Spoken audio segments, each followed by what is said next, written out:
The global economy is like a vast, intricate web connecting nations through trade. At its core, trade is about exchanging goods and services, but it's also a battleground of policies and strategies. Let's dive into the dynamics of trade blocs, free trade, and protectionism. Take the European Union, for instance. It's not just a group of countries. It's a powerhouse that facilitates seamless trade among its members.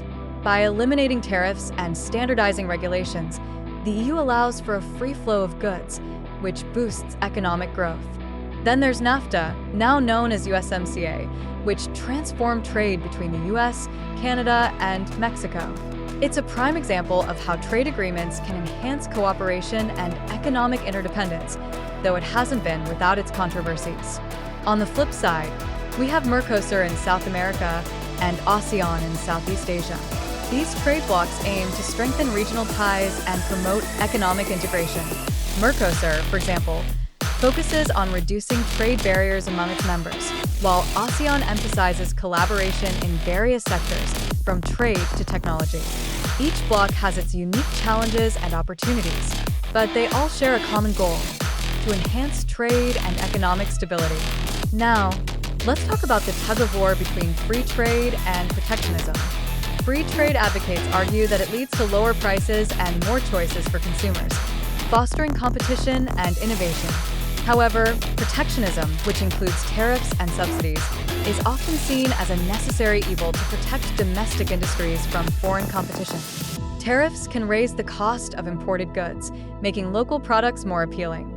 But they can also lead to retaliatory measures from other countries, sparking trade wars that can harm economies on both sides. Consider the economic effects of tariffs.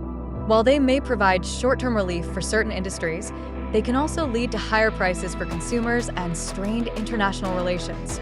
Countries often resort to anti-dumping measures to counteract unfair pricing practices, ensuring that foreign competitors don't undercut local businesses.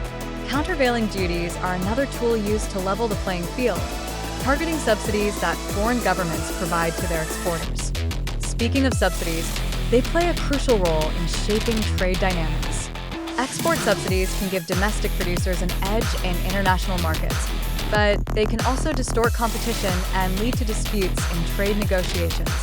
The World Trade Organization has rules in place to regulate these practices, but enforcement can be tricky. In this complex landscape, understanding the interplay between trade policies and global economics is essential. The choices made by governments can have far-reaching consequences, not just for their economies, but for the world at large. As we navigate this intricate web of trade, it's clear that the stakes are high and the impacts are felt far beyond borders. The global economy is a living, breathing entity, constantly evolving and adapting to the challenges and opportunities that arise.